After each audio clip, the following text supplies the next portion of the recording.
Good morning and welcome to the Dumpster Fire 4.1, part of AIM Student Radio, the way radio should be. I am Josh. Dax and Kion will be in momentarily. Happy Tuesday, everybody. It has been quite the week since our last episode. Yes, by some miracle, I am still alive. So let me go ahead and provide just a little bit of context here for you. Last week, during our debut episode of the Dumpster Fire 4.1, I had the brilliant idea of drinking a 30-ounce blood orange, zero sugar charged lemonade from Panera. In short, it was not a very good idea. I got home. I felt utterly exhausted.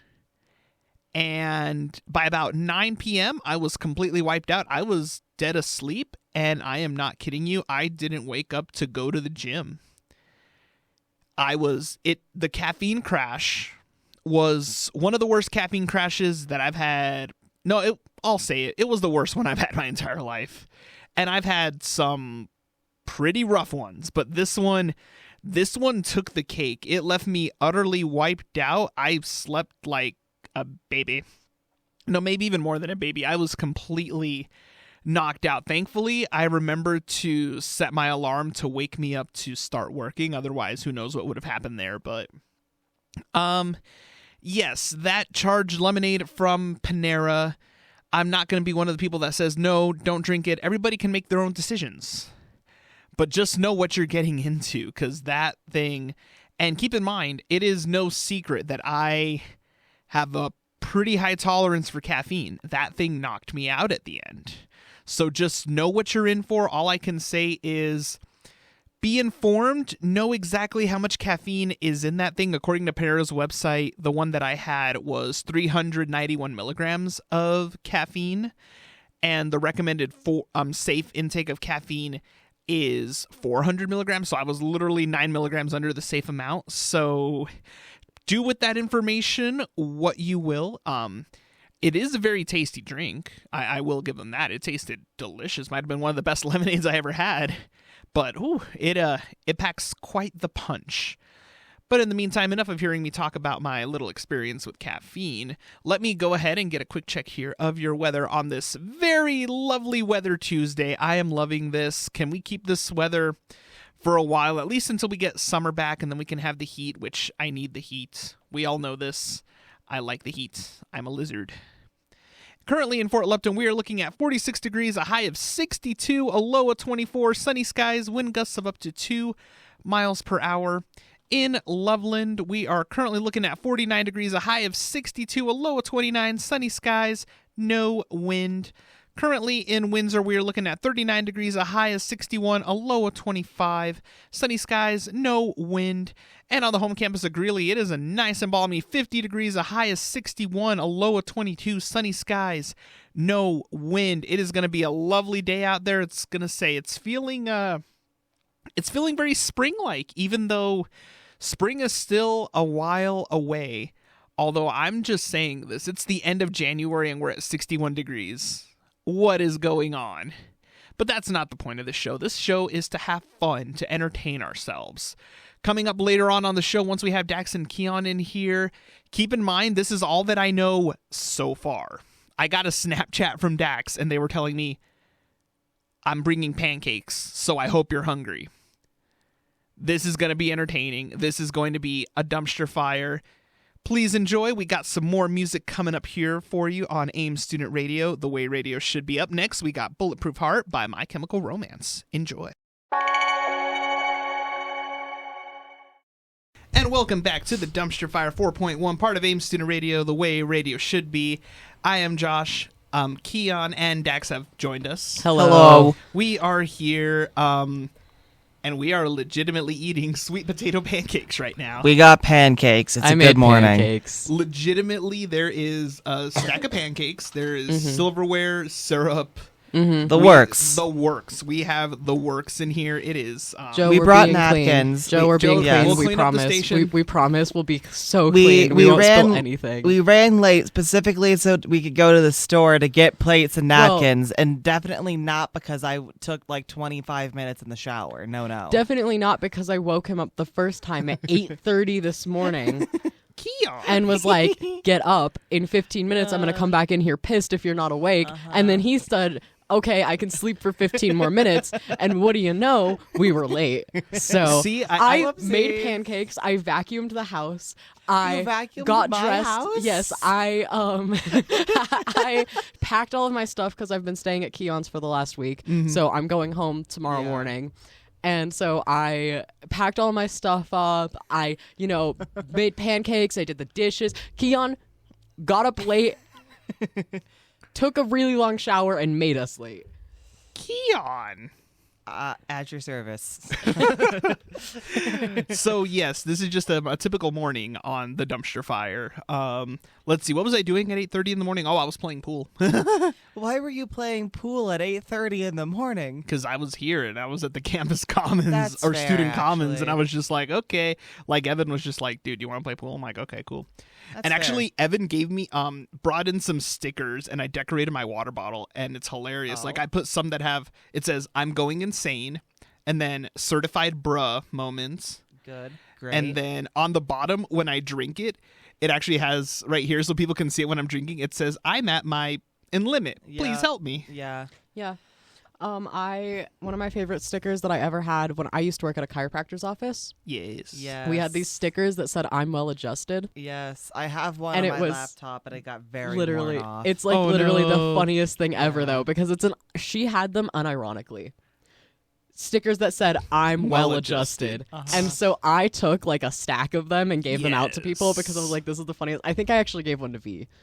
I think you did. Yeah, I have a feeling I brought them to the station. I know I gave one to Izzy. I might have given one to V. Also, we miss you, V. Yeah, we miss you, V. We miss you. Yesterday, we had a lovely conversation that definitely made sense to normal people, and the summation of it was you should get a bumper sticker that says, oh no, what's his name? Bezos does not believe in horses. Jeff Bezos does not believe in horses. Why don't we eat some pancakes and we will come back to that and I will explain my Jeff Bezos theory. Yes, because I am thoroughly confused. Even though I am very well caffeinated, I am thoroughly confused by this, but I can't wait for the insights. So we will be right back with after this. And if I sound confused, that's because I've literally never heard of the song before. "Roll to Die" by Amitri Dell. I don't know. This is AIM Student Radio. And welcome back to the Dumpster Fire 4.1, part of AIM Student Radio, the way radio should be. I'm Josh, here with Dax and Kion. Hello. Hello. And right before we got in there, it seems like a recurring theme through the semester is going to be hair, and we were just literally talking about hair before we came back on air. Yeah, we were discussing how my hair is both being flat to my head and curly somehow, because I am a mystery to science and cosmetology. Aren't we all? The real thing is Kion doesn't know what hair products are, and even though I have forced him to buy them, What And- this is I actually tried to use my leave-in conditioner today, but I'm bad at using these products, and so I think it only affected like this part of my hair, and so this part of my hair is conditioned, and the rest is not. So, The more I look at you, Kion, the more I'm actually thinking, how would you look with a shaved head? Like mine. Like, like a basketball. I have a photo that one of my friends photoshopped. You won't like it. I Oh, can no. find it later. I'm so. terrified. He looks like a basketball anyway. I have an absurdly round head. Yes. It's genetic. His father also has an absurdly round head. Yeah. Like, This is true. he looks a lot like his dad. I don't know if you've ever seen a picture of him and his dad. I don't think but I have. I Yeah. might try to find one for you. Yeah, 'cause- although all of the photos might be of him passed out on the couch with my dog attacking him. So, and by attacking, I mean, oh boy, you're on the couch. That means I have to give you attention. So, yeah. Your dog is something else. She really is. There's not a thought in her fluffy little brain. Not at all. Not one. Nope. She- So we will be literally last night we were sitting on the couch watching TV and eating dinner and she comes up and she sits down and just stares. I go, "You having any thoughts, Misty?" And she just nothing. Just- Not a reaction. She didn't blink. She was just staring at me. Just like, elevator music. Just Yeah. Have you ever looked at like a reptile and just been like, there is not a darn thing in there? She was giving that expression. Oh, Yeah, goodness. But she is a large dog. So Okay. yeah, she is a large and like very fluffy. fluffy, and like she's wide. Like she's not fat. She's Yeah. just wide. She's She's- just a wide dog. She's a Yes. unit. Oh, She okay. is hefty. Yeah, like It's her not that hips. She isn't skinny though. We do feed her mini treat. Yeah. But she's just a large dog to begin she's, with. she's Okay. built like a cow. A very You know hairy how cow. Yeah. you know how Yeah, you know how I'm picturing cows it in have my like head those right super now. wide hips. Yeah. Yeah. Mhm. Yeah. That's quite an interesting dog. Yeah. She very needs to be groomed, but my parents refuse to take her to a groomer because we'll just brush her, and that never works because she hates being brushed, and so we don't actually get all the Oh. stuff that we need to off. So, and that has been about Keon's dog. Yeah. Yes. Okay. And I believe we were going into something about Bezos Okay. and horses. Okay, let me set the stage, okay? I need everyone to not interrupt me for a minute, okay? I need to tell you about my conspiracy. Go Can for I, it. can Disclaimer? I have an opening statement before Disclaimer, you go? I don't actually believe any of this. I just think it's really, really funny. Can I Okay? have an opening Disclaimer, statement but go before ahead, you start Kion. going? So yesterday we had to drive to Golden outside of Denver for an appointment for me, and on the way we got some tea, some sweet tea Bubble tea. to wake us up. You know, a little treat for our long drive.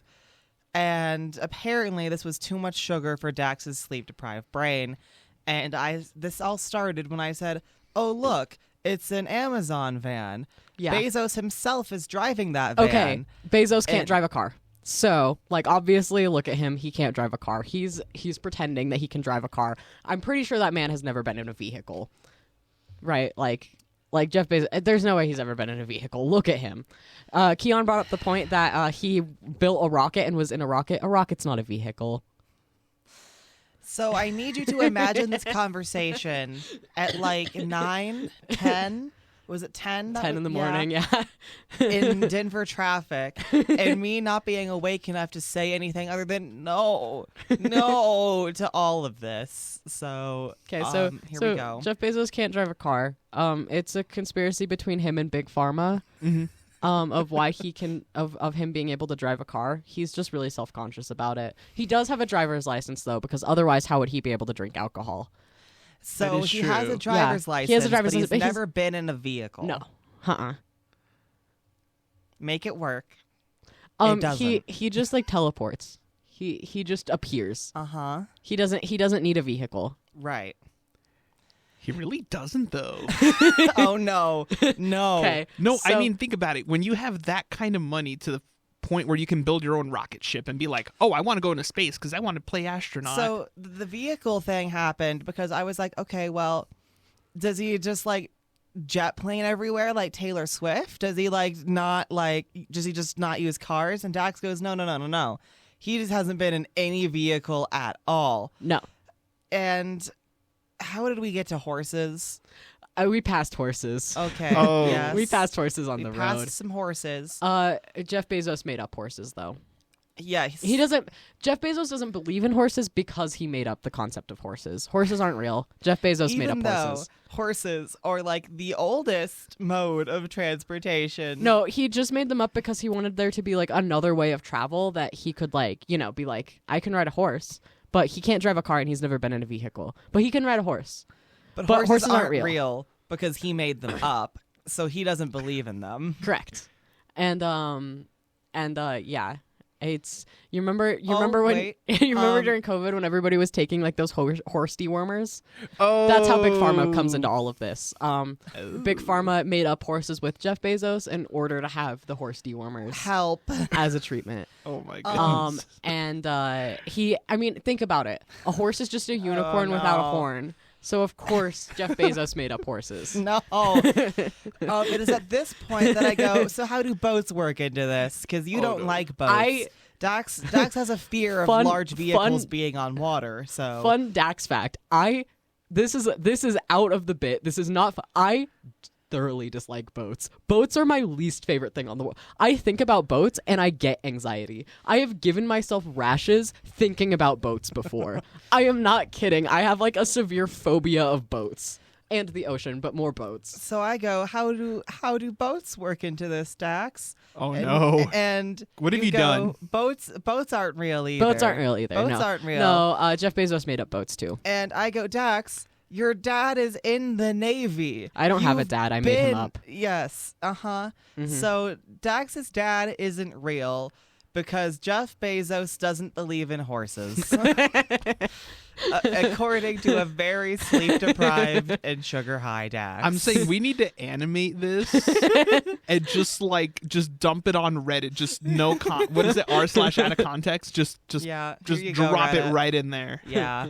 I will very poorly animate it because I technically can animate. I'm just really bad at drawing. Nice. I'm just saying, like, we could do this and we could throw off the entire internet. So, what were your thoughts about this wonderful, very real, and definitely not made up theory? I mean, Jeff Bezos made up horses. Jeff Bezos doesn't believe in horses. I want a bumper sticker that says Jeff Bezos doesn't believe in horses. I was gonna say Redbubble. Yeah. Yeah. Yeah. Anything exactly. can happen. Uh-huh. Yep. And, yeah. Yeah. Um, So, yes, today's conversation has been brought to you by the letter Y. Wow, I just totally went Sesame Street there. Wow. Why? See, As in, why does my brain at all? as in, why did I let Dax have that much sugar before they were really awake? so technically this is your fault. It's No, yeah, it's not. Yeah. No? I got Well, I mean, Kion is saying I let Dax have too much sugar. Yeah. I got a large honey milk tea. It was 70% sugar. I got it like less It sugar. was like the size of my water bottle. And it was okay. gone within like 10 minutes. And I got the brown sugar boba, which is just like the tapioca pearls so there's honey, soaked- there's sugar, soaked in brown sugar and brown sauce. sugar beads. Yeah. Mm-hmm. And caffeine, a marginal amount. So, Wow. Yeah, barely any caffeine. Yeah. That was. Yeah. I also had coffee cake for breakfast. That's true. You did have Coffee cake for and cheese. breakfast, right? Jeez. And then we were in Denver traffic. So, I'm normal. my favorite part about all of this was entering the clinic and trying to be so normal. Oh no. While I was texting him things like "You don't know the truth" and "They fooled you." Oh Lord. I can already picture this. No way, didn't I Snapchat you guys like yeah, I did yesterday. Mhm. When I was just like, "Oh yeah, hey, we're also going to be on Spotify now." Right. And then I was like, "Here's the link." yeah. So, in other words, this is This is happening at while the you same said that, yeah. time. Yeah. While, Mhm. oh Yeah. Lord. Uh-huh. Wow, we were on two different sides of the spectrum there. It's like I'm sending you guys Spotify links, Yeah. getting all this stuff uploaded and Yeah, edited. the doctor comes in and Kion has to be the most normal person on the Yeah. face of this earth. So, yeah. While I'm sitting in the corner like cackling. Oh my Lord. It's even worse because I'm a healthcare worker. So, like, I don't need to listen or anything like that, so I can be chaotic in the corner and nobody can stop me. Yeah. Goodness me. This has been someone please stop Dax from anything. From everything. This has been Dax's corner of the internet. Yes. Yeah, we also did get into Mr. Hands, which is something that we can't talk about Don't on the talk radio. about I was about Mr. to be like, Hands. whoa. But no. I am saying that is also part of all of this. He is It a factor. it does have to do with it Yes. because Jeff Bezos made up horses.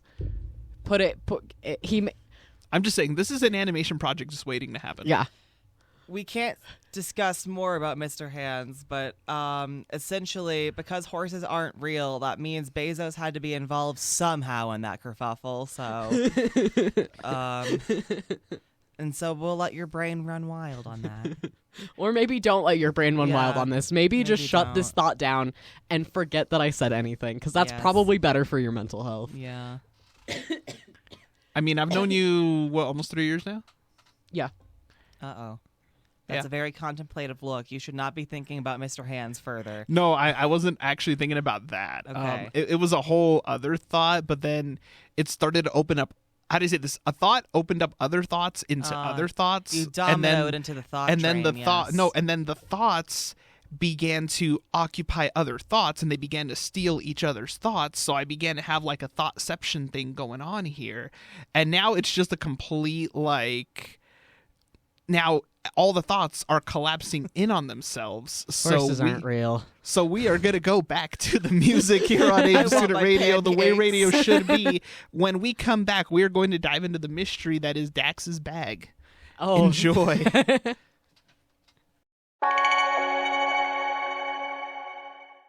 And welcome back to the Dumpster Fire 4.1, part of AM Student Radio, the way radio should be. I'm Josh, here with Dax.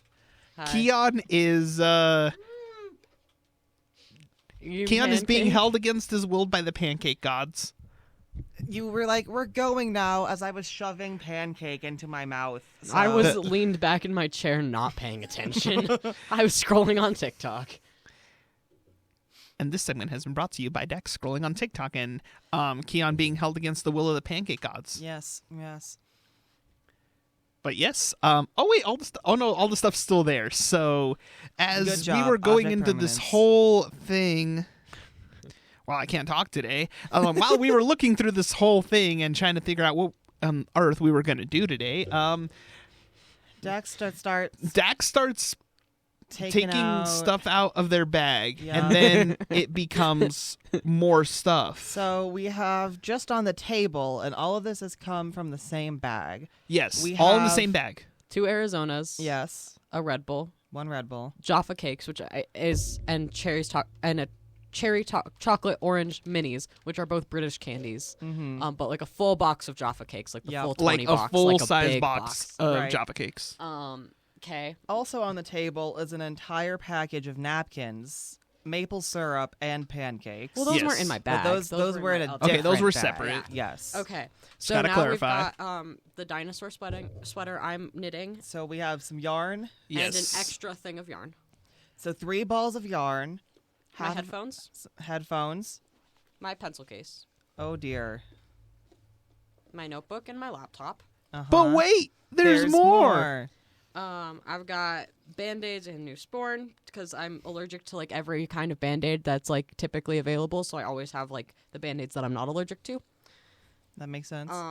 And then I have my laptop charger, a rock. A rock. A rock. Yeah.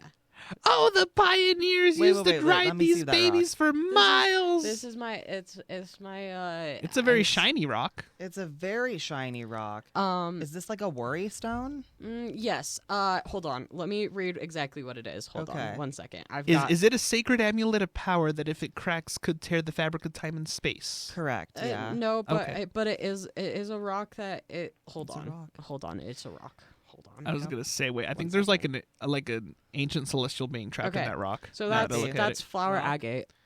Okay. So it's Um, a kind of quartz. Yes, so basically it protects from fear, self-doubt, stress, and worry. Rock. Well, there you go. It's a rock. Big fan of my flower agate. I think you need about 4 more of those to protect from all your stress and worry. I don't know what you're So, talking about. Yeah. Okay. Oh. And then we have my pharmacy, which is a little bag that has a lot of things in it. Yeah, the bag with does an have a heart on anatomically it. correct Yes. Yeah. human heart on it. Right. And a little white blood cell charm that I got from Pride a couple years ago. you know. Okay, here's I just see where, the eyes. Here is where my my bag gets excessive. Hold on. Is there still things in there? Well, I just just heard take a- my laptop and I was Okay, gonna yeah. say I heard Yeah. a thud and I was Yeah. just okay, like, so I have a Tide pen. they still make those? Yeah. I have got Neosporin. I have got glasses wipe, alcohol pad, glasses wipe.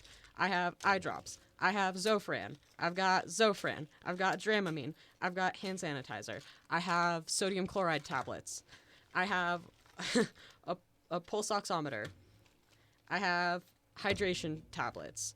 I have, this is supposed to have Tylenol in it, but clearly I took all of it. I have propranolol, which is a beta blocker. I have hand sanitizer. I have more Dramamine. And then I have, like, trash. This is trash. All of this is I was trash. gonna say Band-Aid covers. Yeah. Normal things to have in a bag. Yeah. Yeah. Well, I can't take my anxiety medication if my heart rate is too high, so I have a pulse oximeter and my anxiety medication. Okay. And everybody knows I've got the dizzy disease. The dizziness. The yes. dizzy- The dizziness. So The I got dizzies. sodium chloride tablets and I got electrolyte drink. Uh-huh.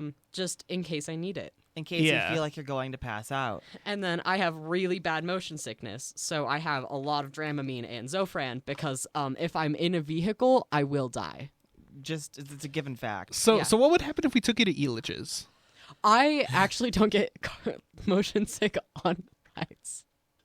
Just cars. I'm an adrenaline junkie. I love roller coasters. Well, I know you're an adrenaline junkie because you hang with us, but I am the least So in other adrenaline words, junkie. he is not. so Yeah. okay. So in other words, we need to take the two of you to Elitch's. No. I will be a Kion baby. will cry. Uh-huh. Keon doesn't even like the crowds. Kion cries about most things, so yeah. But Kion, Yes. we have so much entertainment value in this. See, It on would the not other be show in- that I did, I Yeah. once did like a whole segment about the history of Elitch's. So I am the freak that's like, this is like all of the stuff you can know about Elitch's. Anyway, I will die if I get on that roller coaster. We'll put you love on the Meow Elitch's. Wolf ride that you can just. Yeah. Or it used to be Ghost Blasters, and it's really weird because yeah, I got the on this. kaleidoscope. Yeah, I got on this a couple years ago, right when they first opened the ride.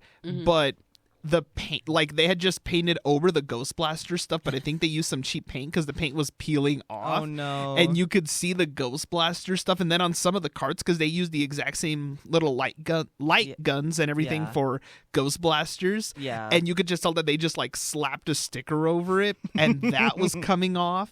Oh no. And it was crazy because they reused so much of what was Ghost Blasters on there. Yeah. And it was just like know I they like Meow reused a Wolf, lot but of I the was same like, gimmicks. oh wow. Yeah. Yeah, and then for a while they had because it used to be Six Flags Elitch Gardens, but then Right. Six Flags was like no. But for a while, like closer to where the food court was, they still had some of the decorations on there that were like the Six Warner Flags, Brothers stuff. And then same thing with the ride that's they call it like the paraglider now, but you knew that it was a Batman ride, and they just put like a sticker over the Batman logo, but the wings are still Batman Bat-shaped, wings. Yeah. And Yeah, it's like, it's oh called- yeah, that was Batman. It's the dragon ride now. Okay. It's dragon themed now. It's still there. Yeah. Yeah. Yeah. Yeah, I was gonna say it's like I haven't gone in like 3 years, so I realized like on the metal roller coasters, like I'm fine, but now like the last time we were there, we got on the Twister 2, and I'm like, I got off and I'm like, okay, my body actually really hurts now. Yeah. And I'm like, Oh. this didn't happen when I was 16, and I would get Yeah. on this like 3 times straight, and I'm like, worst mistake of your entire life. Starting your day with the mind eraser, doing the sidewinder, doing the boomerang twice, and then doing the mind eraser 2 more times. Because I did that one day. I went because if we got all ones in contest for Yeah. choir, because I did competitive choir as a kid, Yeah. because of course I did. And so 1 is like the highest score you can get. So Yeah. we would compete against high schools in middle school because I went to Chapelo. And so if we got all ones at contest, we would get to go to Elitch's, so band, choir, and orchestra. yeah, So we went to Elitch's, and we made very bad decisions, oh, like no. incredibly bad decisions, such Yeah. as doing that roundup. And Yeah. by the end of the second time on the mind eraser, my like brain was scrambled, and then everybody was like, "Hey guys, we're gonna go on Twister 2 now." So we went on Twister 2 twice. And then we went on the Drop of Doom.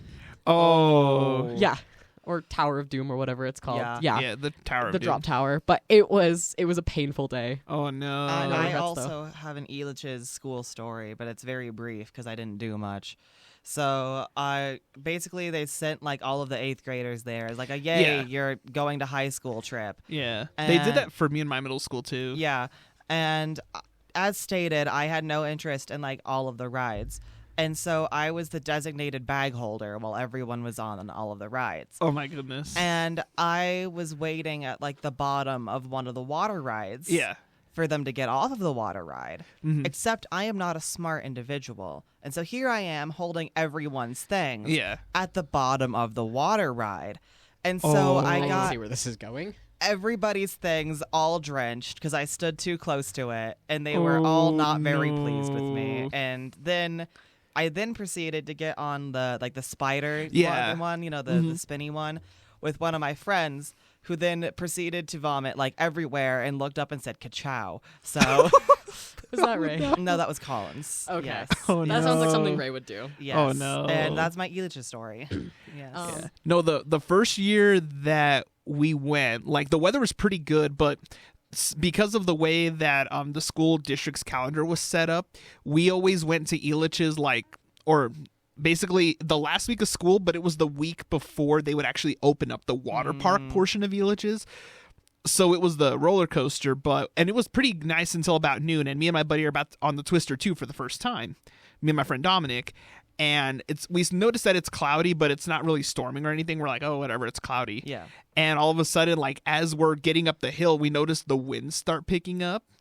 And right when we're at the top of the hill about to go down, I just see lightning, just a lightning bolt. And I'm like, oh, dip. And it starts pouring. So we're going on the Twister too. It's like, okay, there's lightning, with the speed of everything. Like, it's like, okay, we're getting drenched, and like the whole time. And it was my first time ever on the ride. So then we get off and literally the operators are like, no, get off, go. Cause it's like, oh, got to go to the shelters or whatever. So that was, interesting. I don't think I ate that day because I was so nervous of like losing my lunch just because I had never been up until that point. I had never been on anything that big of a thrill ride. Like the closest I got to were the rickety rides at the Stampede. So this was like a big step up for me, even though like a lot of other people were like, oh, these rides are tiny. And I'm like, dude, I'm poor. Like, for me, this is big. Like, I know sooner or later I'll hit a big roller coaster, but for right now, this is peak for me. Yeah. So you guys know how the Sidewinder is like one of like maybe 3 of that type in North America? Yeah. Of roller coaster.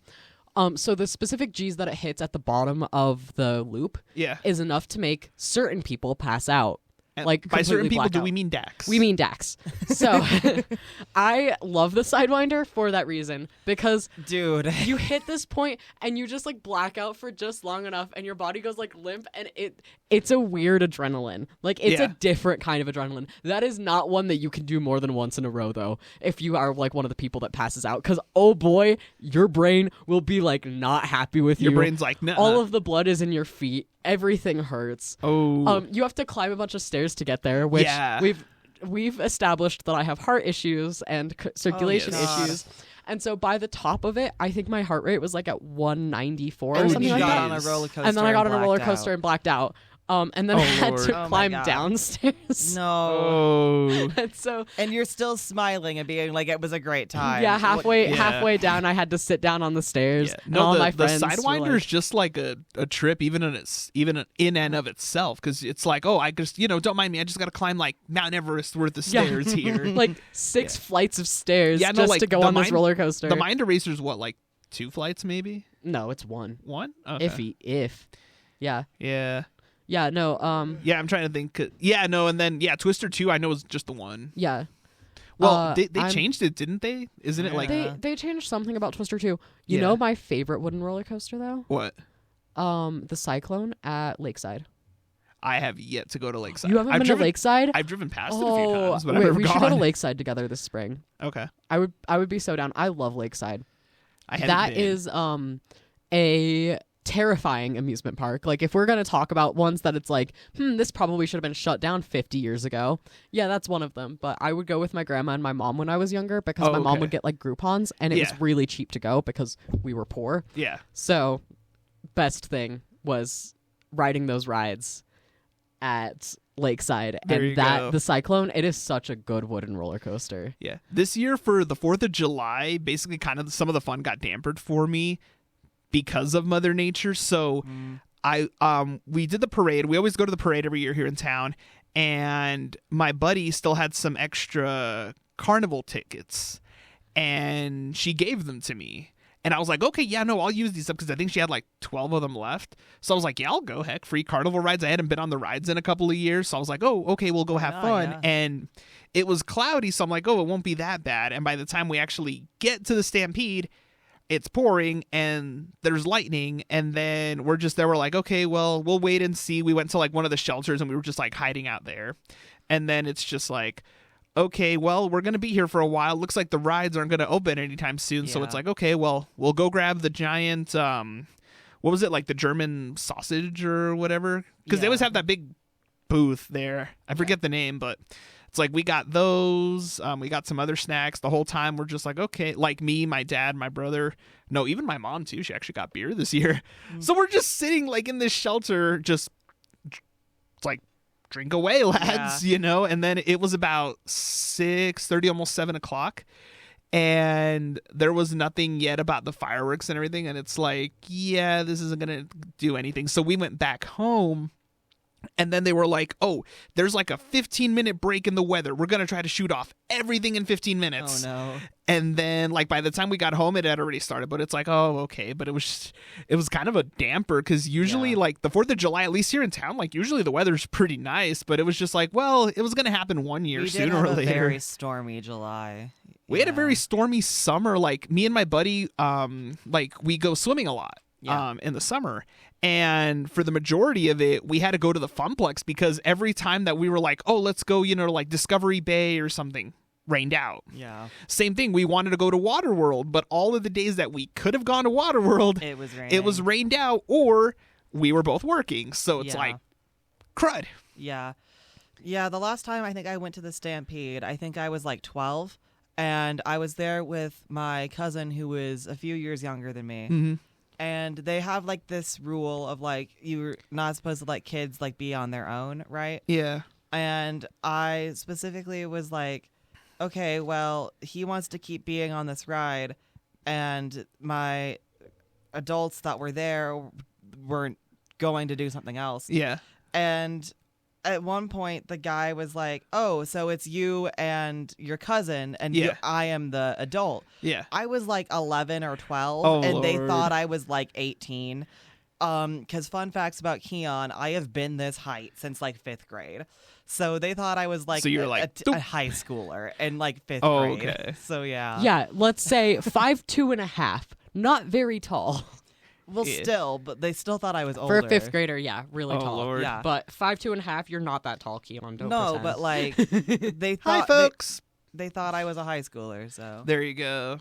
yeah. Yeah, no, that's, oh, Lord, that was, I can only imagine that. Like, I mean, I go to the Stampede every year, even though a bunch of people, you know, they'll be like, oh, it's the same. I'm like, I don't care. I have fun. And definitely after I turn 21, it's like, oh, it's like fun for like other reasons now, but For fun beverages. yeah. But also too, and my brother was there the year that me and all my friends turned 21. Like we all went to the Stampede, and we were having some fun. And keep in mind, me and my friends, we don't listen to country. Yeah, no. We were in enough of a celebratory mood that we were literally in line for the Wing Shack truck, dancing to country music. Like we were gone. And my brother's just like, you know, just eye rolling us, just like you guys, because he was like 16, 17. No, he was 14. I see the gears turning in your mind. Yeah. So you will never guess why I love going to the Stampede. You get free stuff. Nope. Horsies. Not really. Horsies, rodeos, I unicorns. genuinely love rodeo. It is one of my favorite sports. I went when... Looking at me, nobody expects me to know all of the rules of the PRCA Pro Rodeo. I know all of the rules. I know all of the penalties. I just know 8 seconds. Preface, I grew up in Sterling, Colorado, and my grandpa did like horse roping. Oh, okay. So he did calf roping, he did team roping. So he was the one, I think he was like the head roper. So he would get the head and the other guy would get the feet, you know. You know how it is. Yeah. So I know all of the rules to rodeo. Looking at me, not somebody you would expect to love rodeo. No. I love rodeo. I felt so because they do the alumni social here with Ames at the Stampede, where if you pay the price for the ticket, you get a ticket to the rodeo finals. And you get the food that they serve there and everything. And they were actually pretty nice rodeo tickets. And I went, and I tell you, I was so out of place. I felt so out of place. So I was wearing like... I got a free shirt there, which was cool because like there were girls from the Stampede like giving out shirts, and I was like, oh cool. So I got one of those. Before that, I'm wearing a band T-shirt, like torn jeans and like just black leather boots. Like I look the complete opposite of, Yeah. the typical Stampede wear. And I'm sitting there in the arena before these girls start handing out the t-shirts. And I'm like, I'm sticking out like a sore thumb here. Yeah. But the thing is, you didn't really you didn't understand the rules or anything. You weren't getting into it. I'm over here. I got into like the basically, how do I say this? Like I knew that they had to be on for 8 seconds, and I'd be like, oh, that's cooler. Oh, he just took a spill. Yeah. That's pretty much me. I think that's another really nice thing about rodeo is you really don't have to know anything in order to understand that somebody is doing badly. Like it's pretty easy to be like, well, I may not know all the rules, but I can tell that you're not supposed to be face first in the dirt. right. Yeah, it's just like okay, that bull just yeeted that person like 10 feet. Okay, Yeah. that wasn't supposed to happen.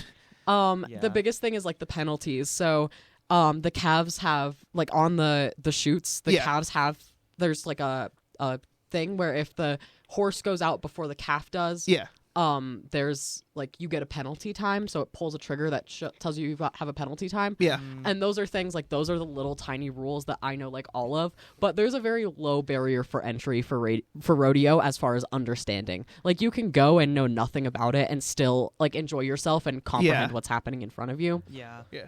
Like if anything, I was just like I would watch, but the rest of the time I was just like, because they're always just blasting music while it's going So on. So I was loud. like jamming out, and I'm just like, I'm just gonna jam out. Like I'm just having a couple beers. I'm just like here. But then I would see, like looking around, even then like just sticking out more like a sore thumb, because like I was like 3 beers in. And I'm like, I really am sticking out. And then I began to like notice, because I would like poke my head around and just look around briefly at the crowd. And I'd be like, okay, there are some people looking at me. They're like, what's this guy doing here? And I'm just like, imagine me sitting in the crowd and understanding what's going on, wearing my bowling alley button-up shirt and this sounds like we just need to go to the Stampede. My bucket hat. This is anti-social on it because that's the only hat with a brim that I own. We just need to. It just sounds like we need to go to the Stampede. Like I got to see this for myself. I won't be in the country for the next Stampede. We'll find a way to bring you back. No, I'm kidding. Go ahead, pay for me to come back. Sure. Like immediately after you leave. Yeah, no, I'll actually be taking care of someone when I first get there, so I that's won't be right, able to. Yeah, True. I won't be able to True. go and. Yeah. True. But one day. One day. One day. Hey, we've been talking for more. 20 minutes. Maybe we should let them Yeah. listen to music. Yeah. Who That knows might what be a we've good even idea. started on? Well, I mean, considering before this, we were literally talking about horses and Bezos. Yeah. Yeah. Oh, yes. We discussed what was all of the things in Dax's bag, and now we're talking about rodeos. Yes. That's the dumpster fire. That is a dumpster fire for you, and we will let it get back to the music here. And welcome back to the Dumpster Fire 4.1, part of AIM Student Radio, the way radio should be. I am Josh. We are back here with Dax and Kion. Hello. We are Hi. still here. We still somehow have pancakes. We had a lot of pancakes. I made a lot. There was I made a- maybe too many there was pancakes. a lot Is of there such a pancakes. thing as too many pancakes, actually? Yes, we found it. We found too many pancakes. We may have found too many I pancakes. made like 20 pancakes. That's a lot of pancakes. That's a lot of pancakes. Don't worry about it. I'm a little bit worried about it. Because where are they going to go? My tummy. Oh. Okay. It's my breakfast, lunch, and dinner. All right. Yeah. No, I was going to say with what I had earlier today. So I get to the campus commons. First, I get some granola, and I'm eating that. And then another student comes by, and I guess they made burritos for their class, but they had way too many. Nice. So he's just giving them out. And he was like, oh, I got chorizo, egg, and potato. And I'm like, okay, I'll take one of those. I ate that, and not even 5 minutes after I finished eating that burrito, I get a Snapchat from Dax. Hey, I'm bringing pancakes. I hope you're hungry. And I'm like, okay, All right. yes. No, I didn't say I hope you're hungry. I said you better be hungry. It was okay, a threat. you better be Yes. hungry. Yes. It was a demand, not yes, an, it was yes. a you're going to eat It this. was not a, oh, I hope you're hungry. It wasn't, No, it I'm was my bringing you German food. upbringing being like, hey, if you're not hungry, make room because I made you food, and it's rude to refuse food that I made you. Uh-huh.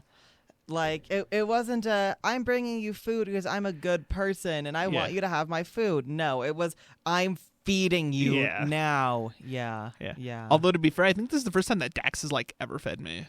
Yeah. in all the years. And all of the times that you have been in a dumpster on fire. Yeah. It's because I don't really have access to cooking space at my house. True. Not frequently. Yeah. Yeah, no, it requires Careful planning and execution. yeah, and like And that's a lot of work. yeah, and my house is just a bit excessive to cook in. Yeah. So Although you did have to search for quite some time to find anything of use in my house. I brought all of my own ingredients. Yeah. I was going to say, Kion, is it like, what was it, like Fight Club, where it's just the refrigerator of only condiments? It's pretty close. Okay. I mean, like, you And know, like the juice. whole fridge door? Yeah. That's like only juice and condiments. That's it. And then like the top shelf is also like yogurt and like olives and like just weird Yeah. stuff that you cannot cook with, you know. And then there's a drawer full of cheese, and then the rest is leftovers we will never eat. So, Oh. See, the leftovers I made, everybody will eat all of the time Yeah. because they're very good. the problem with the rest of the leftovers in my house is the meal was only maybe passable the first time, and so it's definitely not good the second time. Oh. So, bah. yeah. So when Dax cooks, we're like, yay, food that's actually good. Yeah, your father is very appreciative of when I cook Yes. There you go. because I can add flavor to things. There you go. What? Flavor? Keon's mom is afraid of salt. We love my mother. My mother is great. She cooks because she has to and not because she wants to, Uh-huh. and you can tell sometimes. Most of Oh, the time. okay. Yeah, Like we love her so dearly. correct. Sweetest person, amazing. Mm-hmm. And I want to pay for her to go to some cooking classes or give her just an ounce of want to cook at all. Yeah, I think the main thing is just it's the same reason that I'm bad at cooking. It's the specific flavor of ADHD where you start choking and dying.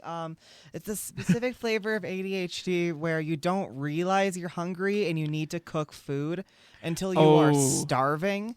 And then it's so, like, I need to eat now. right. And so by the time we start cooking or like we are making food, it's not like we're going to make a nice dinner. It's food now. I don't want to do anything other than eat and I am angry. So Okay. yeah. Yeah, no, for me, how do I say it? Or for me, it's just food and food. Insightful. On the weekends, like these last few weekends that it's been the playoffs, it's just food, football. Like this, like we were watching. Still, it was the first. It was the first game. I think it was. Yeah, it was 49ers and Lions, and we had some brats that we hadn't cooked from the other night. Mm-hmm. And my brother just kind of out of the blue is just like, hey, we still got leftover brats. I'm going to cook them up right now. Yeah. And then about 2 hours later, my dad starts cooking ribs. Oh no. So, yeah. Yeah. And then, I mean, those took about 2 hours. So then it's like, okay, well, and my dad's like, should we wait to eat the ribs? They just came off the grill. And we're like, no, we're eating them right now. So it's just an excess of food right now, basically. It was a food coma on Sunday. By the time we finished, because we watched both games back to back, and then like I went up to my room and I'm like, I am just gonna stay in the same position because I don't want to move any further. Too much and I'm just gonna food. play video games because I just have to move my thumbs and that's it. So I did that to myself as well, but it's because Oh, no. so I have zero hunger cues. Anybody who knows me well knows that. So my body does this like really fun thing where I will just get this insatiable hunger where I will feel physically full, but I am still starving. Like, so I'll do this thing regularly where I accidentally like way overeat because I inhale food. Like I unhinged my snake like a jaw, and You my- unhinge your snake like a jaw? Good jaw. I unhinge my jaw like a snake There and you just go. like inhale food. And then all of a sudden I'm like, wow, I'm really full. But my Weird. brain doesn't have time to like stop producing the hungry hormone. So I'm still hungry. So I will just overeat. So the other day I legitimately ate so much so food. much food. I And- don't remember what it all was, but it was a lot of food. Concerning amount of food. Yeah, and like Kion didn't eat that much food. No. I alone just like absolutely housed some food, and then I was like, I wasn't hungry the next day at all the entire day, and I had to force myself to eat because my brain was like, you don't need hunger cues clearly because you'll just keep eating. Yeah. My going rate now, if we ever get like rotisserie chickens from Sam's Club, it's literally half a chicken. Oh, that's a lot of chicken for Like one guy. we will get home like the chicken's in the case. Chickens in a case. We have the scissors that to cut meat and stuff. You cut the chicken meat. Yep. Yeah, literally right down the middle, cut it straight in half, and that half is on my plate, and I eat the whole half of a chicken. And this is everybody else. Oh no, we bring 2 chickens. Oh, you got.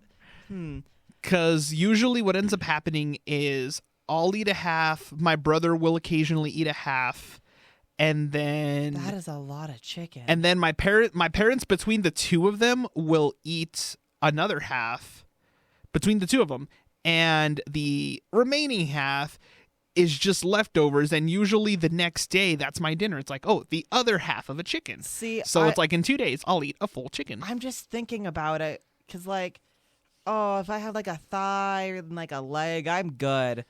And then there's me. It's just half a chicken. I'm just thinking about how much food that is.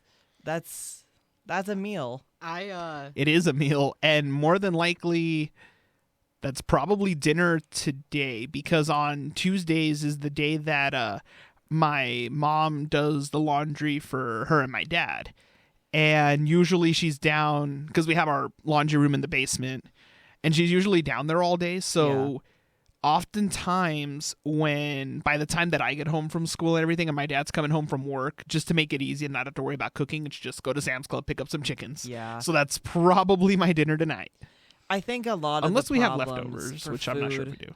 in my house is that me and my dad have no interest in cooking ever, and my mom only cooks because she has to, and because of this, we like never really meal plan. We don't really frequently like come up with like a decent recipe for things. It's just kind of like, well, what's in the house? Guess I'll eat that. Because my entire family is neurodivergent. Yeah. So that means we will eat one thing. Right now, it's called, my family calls it like fancy hamburger helper. It's not hamburger helper in any capacity. I don't know why they call it hamburger helper. But it's just like a pasta dish with hamburger and like hot sauce and like a really good tomato sauce that we make like hand make. That's my family's current food addiction, which means we have it once or twice a week, and we will have that for the next 3 months. And then you have it for lunch every single day until the next time you have it, because we make so much and we have so much leftovers. Because we always cook enough for like literally 12 people, because we never know. Like sometimes Kion randomly shows up for dinner, and sometimes Aiden shows up randomly. My brother's best friend shows up randomly for dinner. And then like sometimes I'm not home and nobody was expecting me to not be home. So like there is no knowing. It could be 2 people at my house for dinner, or it could be 9. There's literally no telling. So they always just cook so much food. There you go. But that homemade hamburger helper thing, quite literally, it ends up being like the meal for like 3 months, and then we're like, I never want to look at that again. If anybody feeds me that again, so frequently, we'll then move on to our next recipe. So it's very easy to feed my family. I think one of the things is we don't really have as innate knowledge of cooking as we should. So it's like, for example, if you have like a bunch of ingredients on a table, people that are more used to cooking would be like, oh, I know what I can make out of this. I can make a decent meal out of this. Whereas a lot of people in my family are like, I don't know a specific recipe for this specific set of ingredients, and so I'm just going to make the same just hunk of meat with a side of peas, and that's it. Again. Oh, there you go. So, and the hunk of meat is somehow underdone and dry. And overcooked. Yes. It's underdone, overdone, and dry. Yes. All at once. Yes. Yeah, and like soggy. Yep, that's what I mean. Yeah. I had Keon's mom's meatloaf. Yeah. It wasn't the worst thing in the world, but I have never known somebody to have it with like a stodgy middle. and then like crusty on the outside. And I was like, this is honestly like a talent. Like, how did you achieve this? And like, I was gonna say like maybe the oven was too hot, and so it cooked. They was no, the oven was at like 325, and it was in there for like an hour. So we may have to record these and put them on YouTube because I smell like a viral sensation. Yes. Yeah. Yes. Because we're basically bending all of like the laws of cooking nature in one dish. Yes. Yes. It's like case cooking, except for it's Donita's sad OCD kitchen is what it is. The new Gordon Ramsay special show, the Donita's sad OCD kitchen. Yeah. And half of the show is just her stressed cleaning the kitchen. Yeah. She hates when I cook in her house. Like, hates it. She likes having me cook food. But she hates having to clean up. I will clean up after myself, but I am not a clean cook. Yeah. I Neither splash am things. I'm not if I'm in the zone, if I'm cooking, I am not going to worry about getting oil somewhere because I'll just clean it up after, and I'm going to worry about making the food good, not keeping the kitchen clean. Yeah. Kitchen's like it's easy to clean for a reason. Everything's like you can just wipe it all down. She does not share that opinion. We were baking cookies, and the whisk was making some little pieces of butter, like barely any, fly out of the bowl. Yeah. That happens when you're baking. Yeah. Oh yeah. She was like the panic. Yeah, the panic, OCD the panic. stress. No. And I was just cooking peanut butter cookies, and I was just going along, and then she like took the whisk from me, and she was like, "No, you can't. She's like, "No and more." I was like, "Okay, I guess I'm not mixing anymore. That's fine." Yeah. No, every time that we make that I help my mom make cookies, she made some for Christmas. Mm-hmm. And we have one of those we have a KitchenAid mixer. Mm-hmm. Oh yeah. And every time that we're mixing everything in the bowl, like naturally something's gonna fly out. Yeah.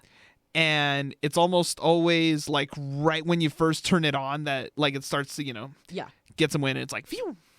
And half the time like I don't even mind it that much. And then I think it was around Christmas that I got like some right on my glasses because I was a dummy and I decided to just end up like looking really close at the bowl just to be like, oh, did everything get put in there properly? And then all of a sudden it's just like, oh, there's dough on my glasses. Okay, cool. We got distracted. No, you're good. There was an audience, and so we were like, people. Yes, we were like, people. Anyway, yes. Yeah. But baking at my house looks something like this. All of the countertops are always covered in something. Usually Amazon package boxes that we just can't be bothered to throw away. You see how much of a mess I am? Things on all of the the time? counter all the time. Yes. Yeah. So my entire family is like this. This isn't just me. This is genetic thing. Imagine this, but it's the whole counter, and you have to strategically find the open spots. So what you do is you balance everything precariously on one side of the counter. Yeah. Let me also emphasize the fact that my parents own a fairly large house and a have fairly large massive kitchen. It's a our pretty kitchen big is kitchen. like half of our upstairs. That's a And big kitchen. We It have is like a I think it's a 2,000 square foot house or something like that. So like we live in a very large house. Okay. My parents are very well off, and You see the space where the vending machines are over there? Yeah. That's like half of their counter space, that wall. Yeah. Where So, the vending like, yeah, I was machines gonna are. say I think the kitchen in my place is like the size of this room. Yeah, our kitchen is bigger than this studio easily. And so like and it's mostly counter space. All of that counter space is always taken up. There's like Always. one section next to the Yeah. oven that's always free because that's like cooking eggs in the morning and stuff. Yeah. Like that's the space we use. But other than that, everything else free game. Everybody puts their stuff there. So if you are baking, you have to strategically balance everything. You are then working on a counter space that's about 2 square feet. We have In a massive kitchen. In a massive kitchen with a 6-burner and 1 griddle stove. We've got 2 ovens within that stove. We've got one of those massive, like double door fridges with like the drawer and everything. A big basin sink, like massive You basin have sink. a specific faucet, like A close pasta faucet, yeah. above your oven to fill pots. Yeah, so it's called a pasta arm, and like it fills pasta Like- pots because we can a lot, and so that's makes it very easy for canning. So basically, how it goes is you are then on this little tiny section, and you are filling the space because none of us wash as we go. That's not how my family works. You wash after. That's just how it goes. Yeah. So you're like working in this little tiny space, and then somebody else comes in and starts cooking something different while you're baking, which is very frustrating and stressful. Because now they have to move everything as well to make room. Yeah. And then dust is getting stirred up. You're making a mess. Somebody dumps flour on the floor. Who let the dog inside? Why is the dog inside? Why is Luna rolling in the flour? Oh my gosh, everything is the worst. And then you've got a really good pie. Because the funniest part about my family is through all of the chaos, we are good cooks, good bakers. We butcher all of our own meat. We grow stuff in our garden and can it ourselves. I have handmade pesto that sits in our freezer waiting for us to use it. We're good cooks. It's always chaos, it's though. Very chaotic. Yeah, and it stresses people out. I was gonna say, just hearing those kitchen appliances, obviously it's a radio show, so people can't see, but my eyes were literally popping out of my skull. In his eyes. I can I know, show you a picture of our kitchen. Just Josh. because I know what my parents would do in that kitchen and just how much food they would make. Yeah, and that's the thing is I do have a German family, and so when my family comes over for canning, the kitchen is spotless before it starts. Yeah. And we have 2 massive pressure cookers that I think they can cook 15 jars at a time. When I talk massive pressure, and they're the old-fashioned World War II ones that my grandparents brought from Germany with them, or great-grandparents brought from Germany with them. Yeah. So we've got some good canning stuff, and we make some bussin' jellies and jams and canned things. But next week, do you want to try some of my grandma's canned stuff? I can bring something in. If you want, yeah, I'm down. Yeah. Okay. I will have to do spare that. you any of my samples.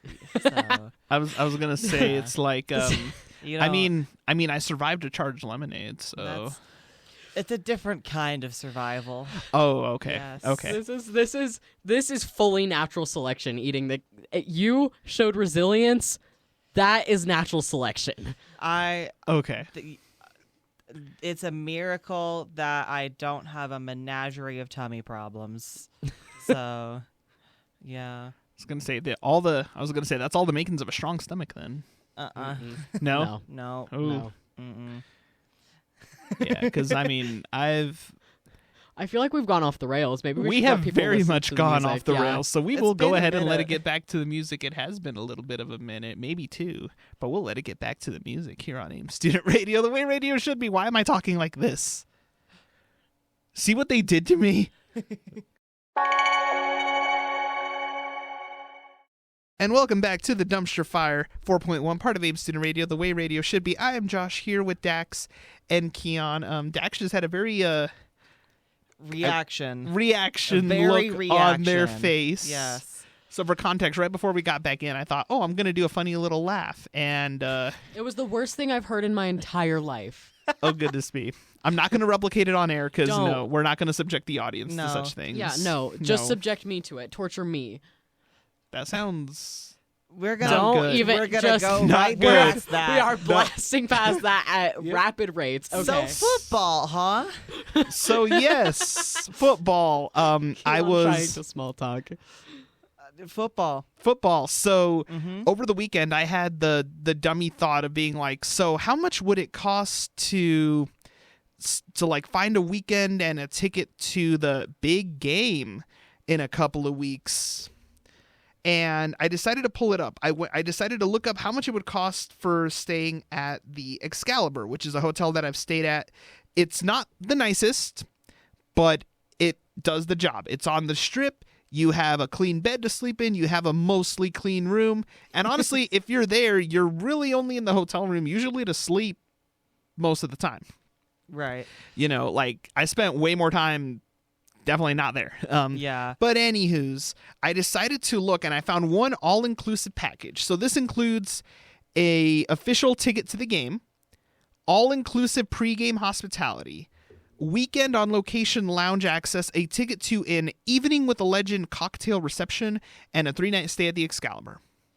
Starting at $11,995 per person. So that's not even like a group thing. That's just for one person. And the worst part of that is, I know how much it costs normally to stay at the Excalibur. I can tell you most of that price, easily a good 90% of that is just the ticket to the game. Right. I am currently trying to figure out how much the tickets are without accidentally buying any. They are atrocious. Yeah. They're right now they're easily going. I saw some this morning, and this was on resale because you're not going to get a ticket through normal means right now. It was on TickPick and it was over $9,000, and this was nosebleed. It was on the 50-yard line, but it was still nosebleed. Like, you were at the top of the nosebleeds. Like, you might as well touch the roof of Allegiant Stadium. So basically, like, the cheapest tickets normally. Right? Yeah. So, like, what would normally be, like, I don't know for this stadium, obviously, but, like, let's say the normal tickets there are, like, $100.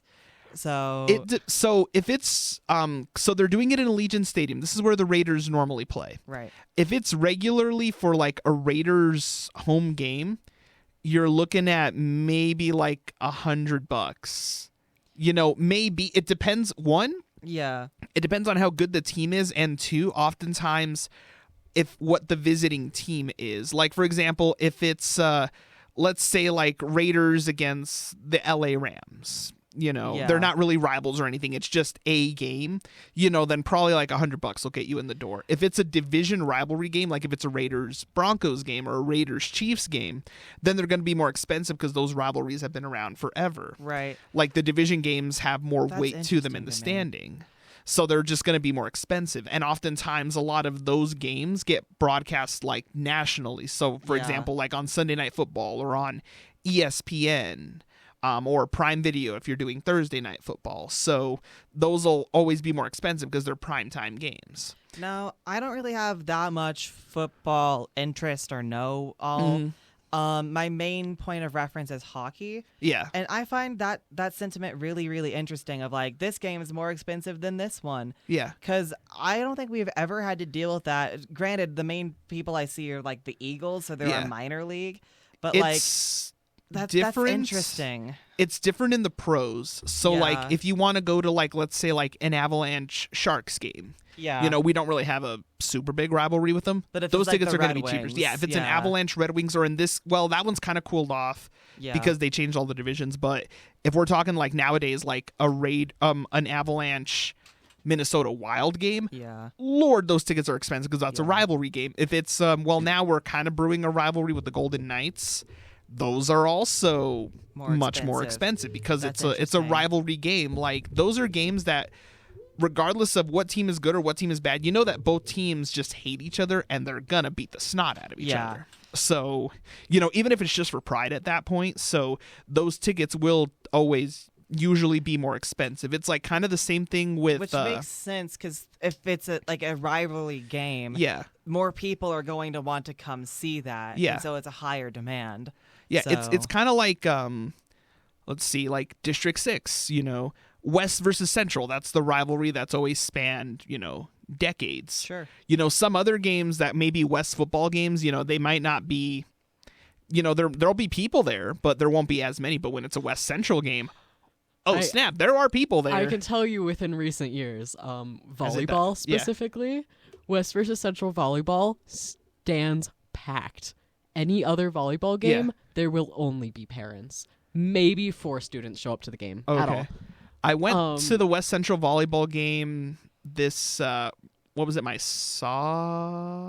was my sophomore year. The girl I was dating at the time, she was on one of the JV teams.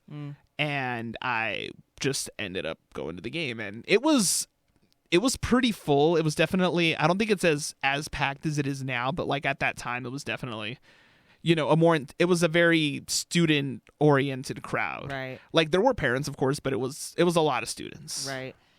But kind of going back to specifically like the Super Bowl thing. As someone who sees literally no interest in the sport, it's very like, oh, it's Super Bowl season again. Yeah. Like, but it's on everything. It's like you start seeing like advertisements from like nacho chips for the Super Bowl. Yeah. And so I was wondering about how like the economy in general gets affected by this event.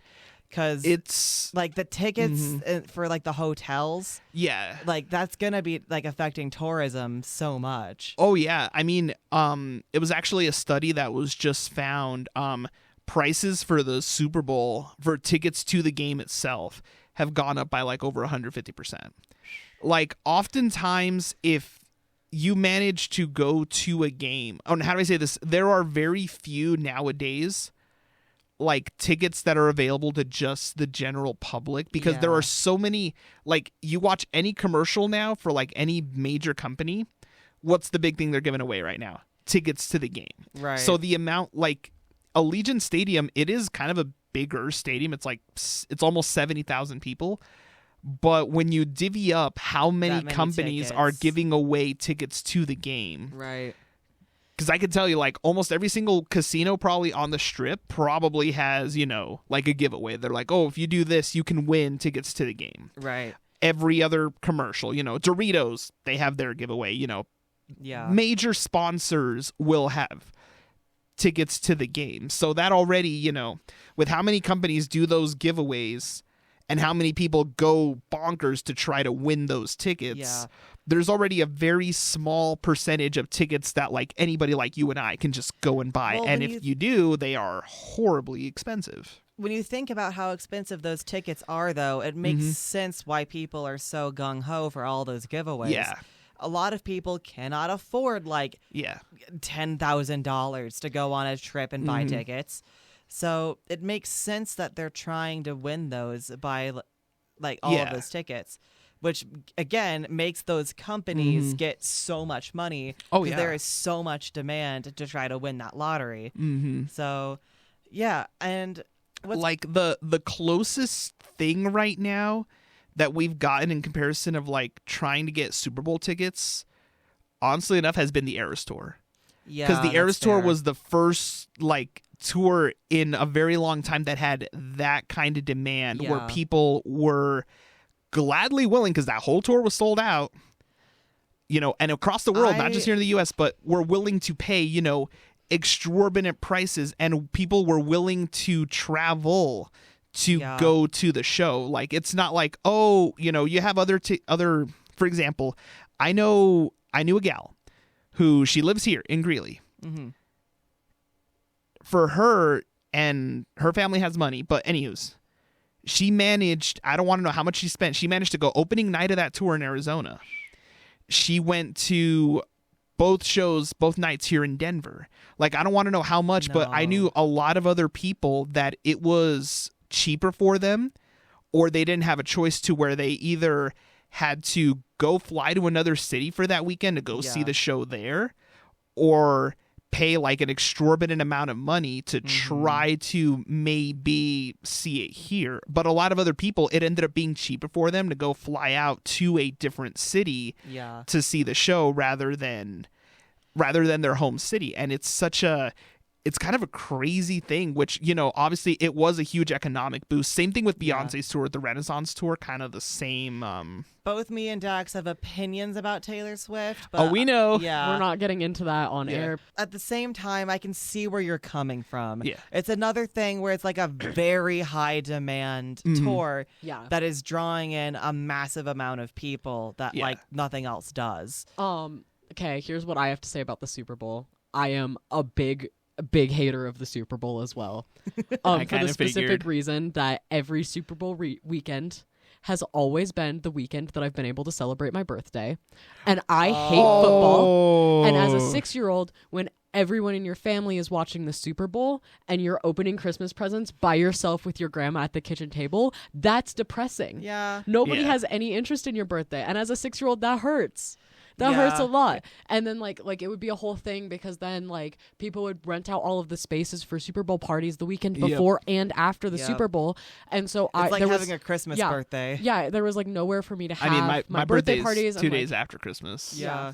My mom's is 3 days after Christmas, so like she gets the same thing. But like I did have really good food at my birthday parties, but they weren't for me. The birthday party was never for me. Right. Like it was like and it was like Here's a Super the Bowl Super party. Bowl Yeah. stuff, and I guess Yeah, we'll it's all like celebrate a Super your Bowl. birthday. It's like a Super Bowl party / Dax's birthday. And on Yeah. top of that, everyone would be really loud in my house. And anyone who knows me well knows that I don't do it well with loud noises or Yeah. large crowds of people or people being in my space after And, like 8 or 9 yelling, p.m. Yeah. yeah. So like as a 6-year-old, I just remember one specific. It was the year that the Packers were playing someone. I don't even know. It was Packers and I think Steelers. That Something one like was that. a long. That was yeah, a while that ago. was a while ago. That was like Yeah. 13 years ago or something like that. That was 09. Yeah. So that would have been, I guess my 5th or 6th birthday, somewhere in there. You're old. But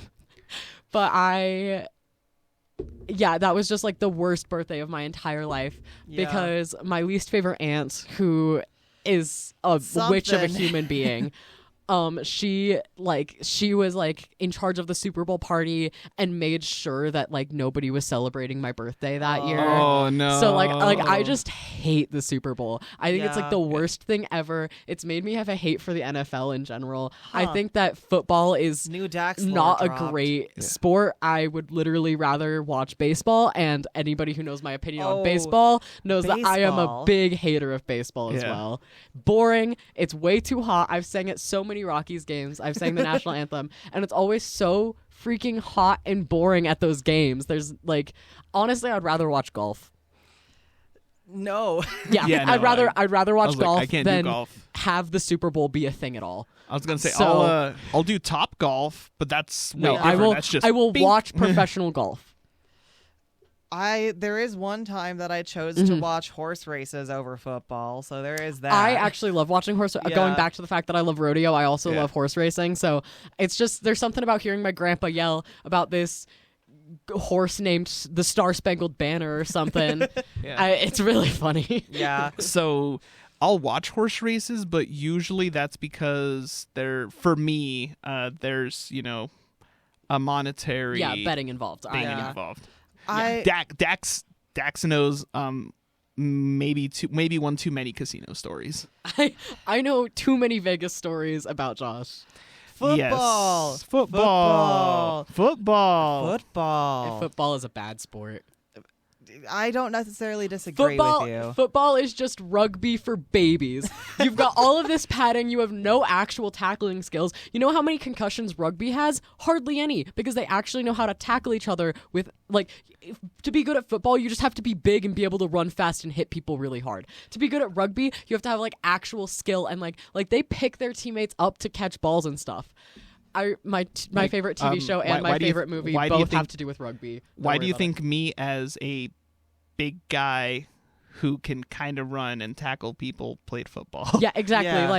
Like you are the target demographic, and like there are some really athletic guys, and I have a cousin who actually played for the NFL, Yeah. so I have even more say in this because that dude is so brain damaged now. Football is an awful sport. Again, I don't necessarily disagree with you, but I'm talking more about like how like it's such an event, Yeah. Like I usually don't pay attention to the sport at all. Mhm. I don't care who's who. I don't care who's winning, but I always know when it's the Super Bowl season. Yeah. Because it's like Everywhere. a phenomenon. Yeah. I don't know It's- when the championships happen for Yeah. basketball. I don't know when the championships happen for like any other sport. Yeah. But everybody knows about when the Super Bowl happens, It's Yeah, I'm like, it's a media spectacle. The thing with the Super Bowl and what can make it kind of overbearing for a lot of people is that everybody wants those marketing dollars. So there will be so many events that take place at the site of the Super Bowl, the Right. week of the Super Bowl, that really have nothing to do with the With the game. Super Bowl, But yeah. how do I say this? The clout is there. How do I say this? There was a couple of years ago when the Super Bowl was in Los Angeles.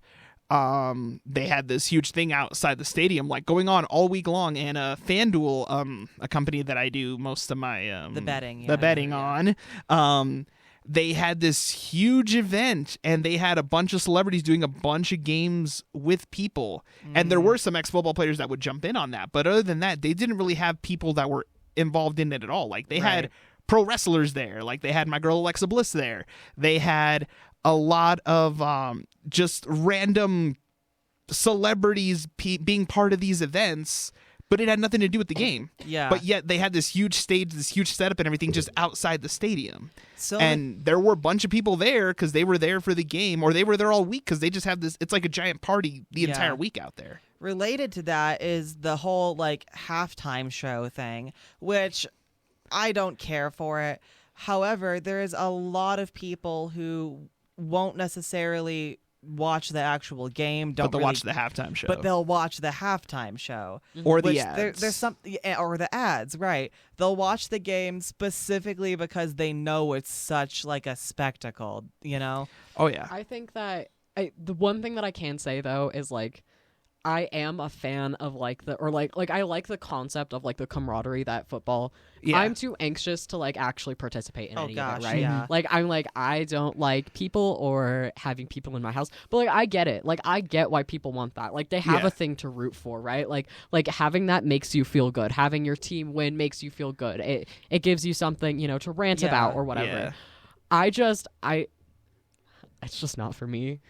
Yeah, I can there understand, is but it's such not a for me. sports culture as Yeah. well. Like I've said Mm-hmm. this a few times, but I think that sports culture is kind of like the base level of a lot of other, how to say, like fandoms or cultures. Yeah. For a lot of people, instead of being like, I have this community that I talk to about, I don't know, like Yeah. Star Wars or like Mhm. some form of media, instead they have like, hey, so did you hear about the new guy on the sports team? You Yeah. know, it's just a different form of that, and I find it very funny. Like when, there are a lot Yeah. of similarities, plus also too, like having actually gone to a Broncos game, there is this camaraderie because oftentimes, how do you say this? We see so much division in many other things. yeah, But when a ref screws up a call and you're at a football game and you yeah. hear almost 80,000 people all collectively booing. all collectively booing, it's like, oh, I have hope in society again. We Right. can all agree. Right. There's a very Or if shared like, energy. or if like a team scores and 80,000 people are going bananas. yeah. Yeah, I think that like that's what I do like. Like I like the fact that it like brings people together. And I think about the rest of the world in soccer, right? Like there is a huge pride in your soccer team. Oh Lord. The problem that I have with the US in this regard is I also look at the Europe and I look at Eurovision, which is one of my favorite things we ever. don't discuss I love Eurovision, and like they have like musical and other camaraderie things that have Yeah. to do with it. Yeah. So that is why I'm big on America being like there is very little culture with this, because it's like like yes, football culture is like a whole thing, but why do we not have like an artistic culture? Why do we not That's have true. states competing with their best Midwest emo bands? Why can't we have that? I want to see an East Coast indie band, a West Coast indie band, and a Midwest emo band go against each other. Please. I mean, That's a good idea though. that Right, is like- a pretty good idea. Like I want to see a competition of the bands, like the US competition of the bands. Yeah. Where is that? yeah. Screw it, let's do a marching bands one of those. Why Don't we why have doesn't that? the why Isn't there a doesn't the- national marching band? I'm sure there is, but I want that to happen right after the Super Bowl. I want them to go Right. onto that field after the Super Bowl happens and compete marching bands. That would honestly That would be more of a college thing than anything, because a lot of the But a still. lot of the pro teams don't have bands. Well, yeah, I know. Even if it's still just like a college thing, like I want it. I want the best people from college to go into a professional marching band, and there only has to be 6 of them. Yeah. I want to watch that. Like I want there to be like a musical spectacle as well. I And, like the your halftime point, show though. is only like that is what we are clinging onto with that culture, Yeah. and it's so tied into the sports culture that I'm like, can we have something else? Right. Because marching bands are like inherently American. Like you think of football, like a college football game, and the marching band comes out. yeah. Yeah. I do think that we don't need more marching band adults, though. Marching band kids are kind of a lot, so maybe marching band is like the wrong move, but I know what you mean though. Like there's a lot of emphasis on like the football, and specifically the Super Bowl is kind of like the only thing we've got going for us, you know? right. Like I can't really think of like anything else that's like a really big event for like the whole country. like it's kind of odd because we're good at hosting other events. Yeah. Like, if you look at the past history of the U.S., like, when the last time we hosted, like, each time that we hosted the Olympics as a host, we do pretty darn good. Yeah. Like, we're about to do it And again in a couple of years. That's another tourism thing. Yeah, it's and then- isn't it happening in Aspen? No, it's in, we're doing the Summer Olympics, so Oh, it's in okay. it's There's- L.A. Oh, it's 2030 something. It's- We're hosting the Winter Olympics in Aspen.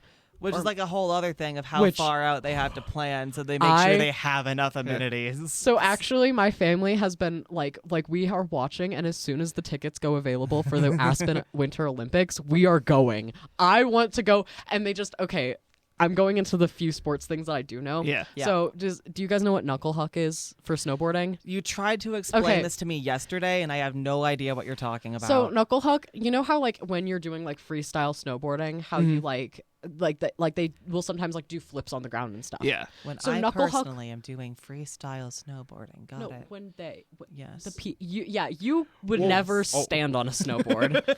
Honestly, I don't know why, but I can picture Kion standing on a snowboard and then almost like a cartoon just boop. Yes. Yeah, no, that is correct. exactly what Yeah. would happen. He would freeze and be aboard and just fall backwards, and then he Uh-huh. would be like, "That's the end of my day. The snow is cold. I'm sad. Yes. I'm gonna go to the lodge and get hot chocolate." Correct. Anyway, knuckle huck. Basically, they're doing like flips and stuff on the ground. There's no, it's just downhill. There's no like ramps, nothing for them to go off of. Everything has to be like their own strength and their own thing. They're finally adding women's knuckle huck to the Olympics. Oh wow.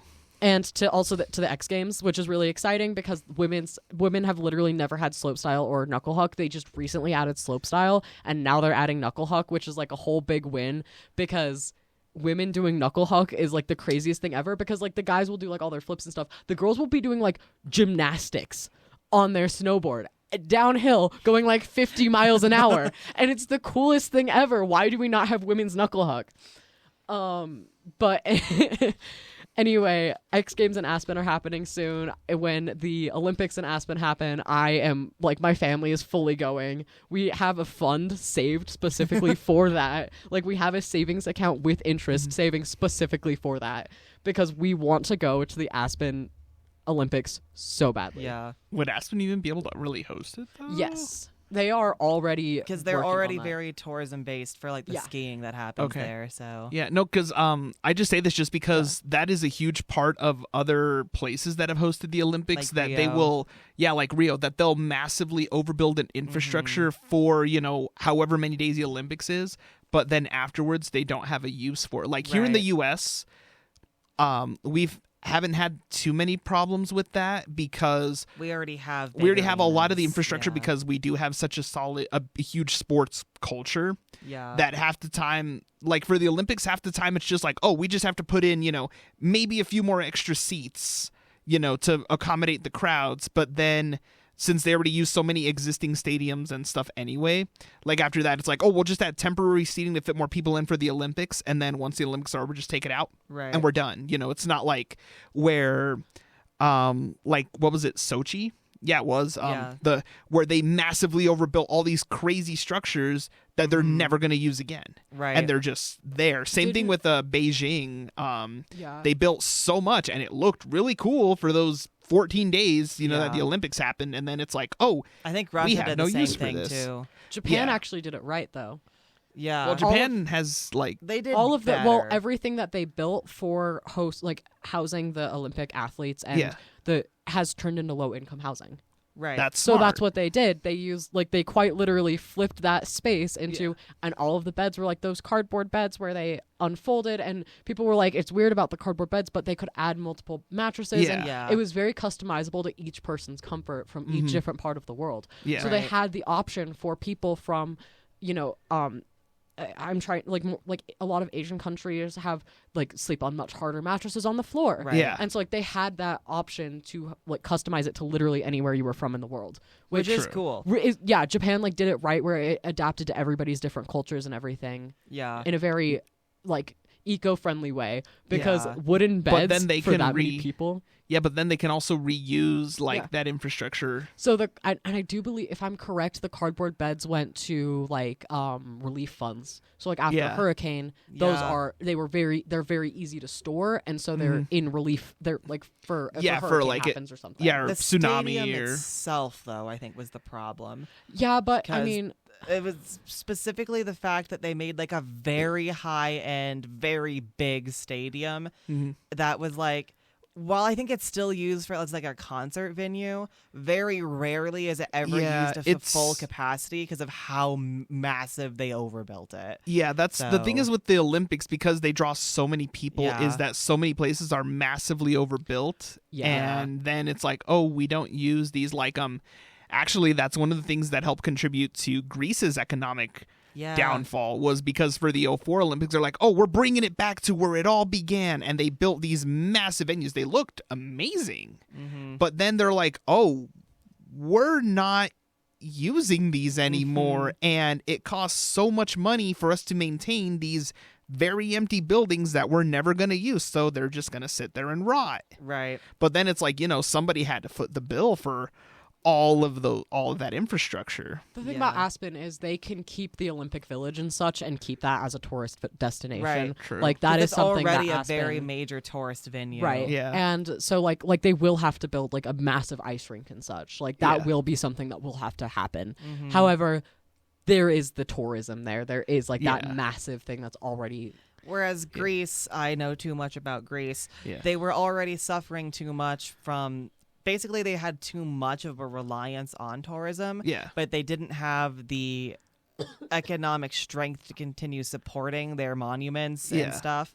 So they were already struggling to keep their own monuments like looking good and being clean. And then they built a massive new place Yeah. that they had to maintain too. Yeah. So, yeah. Yeah, because the thing with the Olympics is that they literally are planning for it, almost a decade in advance. Building everything out even more. or more. Even more. Like it's I think that they have like where all of the Olympics are going to be until like 2080. Yeah, like I it's think planned so. out. I don't know if it's that far ahead, but it's At definitely least 2040. I think Yeah. 2040. I think. I'm not sure. I know they usually, when they award the sessions, when they do the sessions of the IOC and they award them, I know they usually award like 3 or 4 at a time Yeah. and then a lot of those, and then the ones that they do announce, they give them, more than enough time in theory to get everything Yeah. straightened out. Cause for us, here in the US, cause I know in 2028, we're doing the summer ones in LA.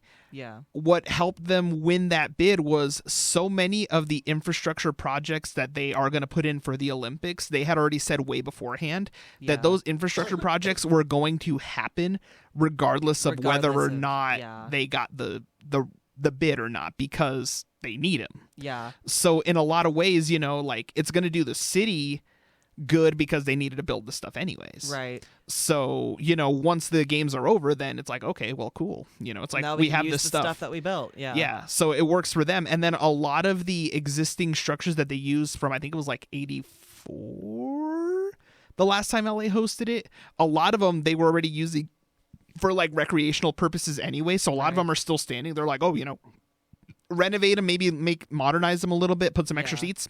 Bada bing. Right.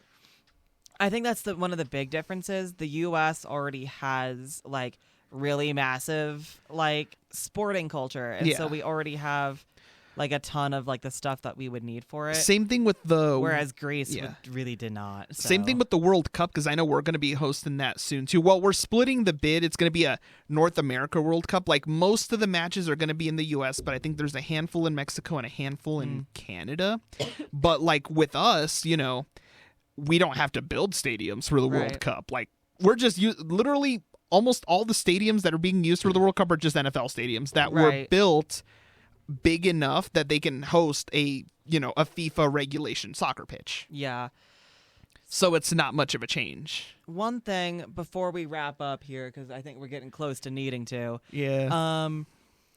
A thing I find interesting is someplace I had heard that there is a culture around concerts, sporting venues, that kind of thing, that a lot of people miss out when they don't have a community such as like a church or something like that. Yeah. Instead of having like community like festivals and like big ceremonies within your own town or culture anymore, instead of doing that, now we have these big venues, but they're way less accessible. And if instead of going downtown and having like a cool festival, which still does happen, like we have October, we have the Friday Fest here. Friday Fest every Friday in the summer in Greeley. Yes. Greeley's really good at that. I spent way too much money there. Yeah. And so it's kind of like an alternative for still having that camaraderie that we don't really have as much anymore.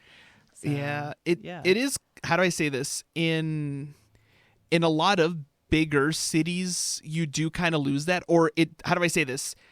It kind of gets more compartmentalized. Yeah. Like here in Greeley, like Friday Fest, it's, the town that does it. Whereas in, very, very big cities, you might see it happen like in a local neighborhood, but it's not like, oh, the town comes together to do this. It's like this neighborhood does doing this thing. Yeah. Yeah. Like in New York, like, you have all the boroughs there. It's like, oh, Harlem is doing this, Right. Whereas when they have Millionaires Row is doing this. Yeah. Whereas when they have a really big Yankees game or whatever, it's the whole city that shows up, Although with New York, it's a little bit different because they have multiple teams. So they have the Mets, have the Yankees. Yeah. Like here in Colorado, like we just have the Rockies, but it's a big deal. Like last year, the Rockies were facing the Yankees. Oddly enough, the same weekend that so whoever planned this, bad idea. they had, so the, when the Rockies aren't doing too good in a season, the games don't really sell out. They'll be like half full. But when a big team comes like the Yankees, those games sell out just because people want to go see the Yankees. Yeah. But, whoever had the brilliant idea to be like, oh, we're going to have a Taylor Swift here for 2 nights in the Broncos Stadium. We're also going to have Cirque du Soleil in Ball Arena the same weekend. Oh, no. We're also going to have the Rockies facing the Yankees at Coors Field in the same weekend. Downtown Denver was a traffic nightmare, and I'm so glad I didn't go. Meow Wolf is there, and like everything's right there. It dear. was. Which is why I'm so glad I didn't even try to go to Denver for anything that weekend. Because one, I didn't have tickets for anything. Yeah. And two, I'm like, I'm going to spend more time in traffic than ever before in Denver. And I've spent a lot of time stuck in traffic in Denver before. Well, that has been rambling about sports. We should probably listen to music instead now. Yes, we should. Yes. We should. What do you think, Dax? I'm counting stitches. I'm knitting.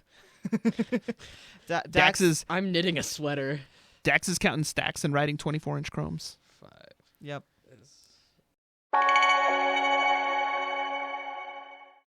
And welcome back to the Dumpster Fire 4.1, part of AIM Student Radio, the way radio should be. I am Josh, here with Dax, here with Kion. Hello. Hi. This has been quite the quite the show. That right there was Monster by Paramore, and we were all just dumbfounded. It's like, oh, this song was for Transformers.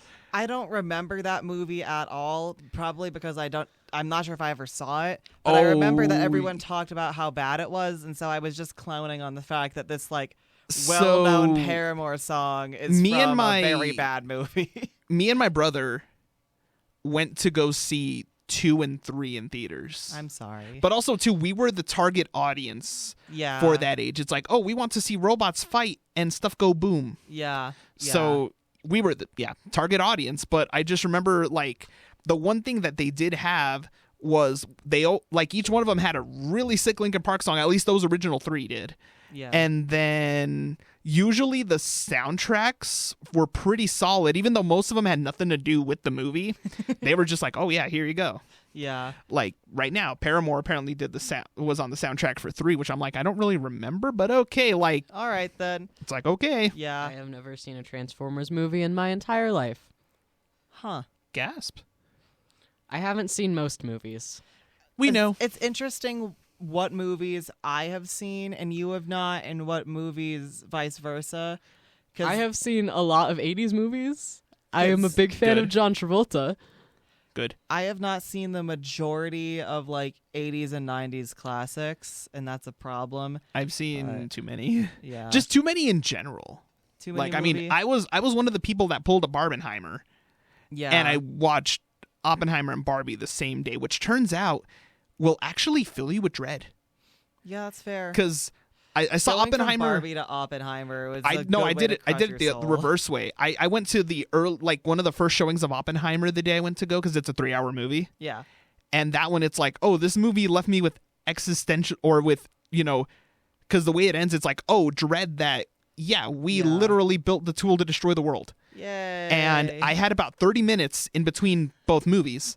I went to go grab ice cream. I couldn't stop thinking about the end of Oppenheimer. Yeah. I went to go see my buddy because we were all going to go watch Barbie. It wasn't until about 15 minutes into Barbie that I realized that I was like, oh, we're watching another movie. And my brain was like, okay, try to watch this now. And then Barbie, existential crisis. Yeah. So like I enjoyed Yeah. it. I loved both movies. And then as I was leaving, like they had the Barbie and the Oppenheimer posters right next to each other. Yeah. So I took pictures in front of it, and I'll show them to you guys after we're done. But then afterwards, as I got into my car, I'm like, why do I feel dread? I'm like, both of these Yeah. movies are They're pretty heavy. they are very so- heavy, and I'm like, I just sat through 4.5 hours. Like no one. I'm like, of emotional, like this roller yeah. coaster. I'm like, Yeah, I was I'm like, like, I this am is not- why I feel sad. I was not about to pull a Barbenheimer. I was No. not emotional. I still haven't seen Oppenheimer. I don't think I did either. Don't no. watch it unless you're in a good headspace, because it will leave you Yeah. dreading. Thinking thoughts. Yeah, like I went to rewatch it. What was it? So Martin Luther King Day. It was very, very, very, very, very slow at work. Everyone thought we were closed. Yeah. So I'm like, okay, I had bought the disc for Oppenheimer, and I watched it, and I thought, am I gonna feel any better? No, I actually felt worse because I realized there were wonder other why. things. There were other things that I didn't catch the first time I watched it. That makes you more sad. No, that they filled me even more with dread. Yeah. And I was Yeah. like, oh no, I feel actually worse now watching this Yeah. again. I'm like, Yeah. I love this movie, but ow, Yeah, hurts me. That was me with oh no, what's that movie called?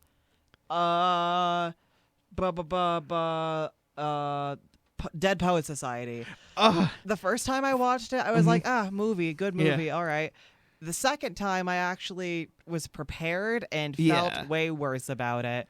Because to be very honest, I think the first time I watched it was in an English class and I was half asleep. So Oh no, no. For me, honestly, it's hard to watch like any Robin Williams movie, and it Yeah. has been hard. yeah, So yeah, no, like I love Dead Poet Society, but it's like this hurts me so much. Yeah.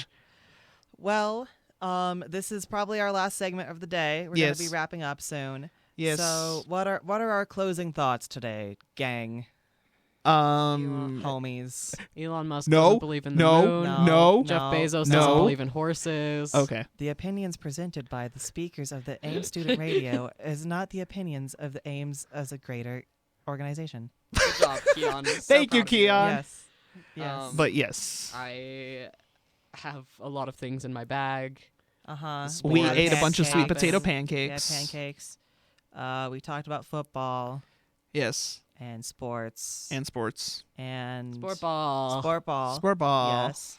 And No, I'm I'm melting. tired. Yeah. Yes. Yeah, I think it's nap time, actually. It is. It yeah. is nap time. But Kion we has think English class, so have fun in English Oh. class. I'm gonna go take Yay. a nap in his study room. I will Okay. go edit this and get it up online soon. Like very soon. Like literally the second I'm done recording this, I'm gonna start editing. all right. But we do thank you all so much for listening. We will be back next week. How are we going to top this? No, we'll figure out a way because that's just what we do. Yep. Maybe we'll actually plan something. Maybe we will actually plan something, but What we a concept. but this was a dumpster fire. You were all warned. Enjoy the rest of your day.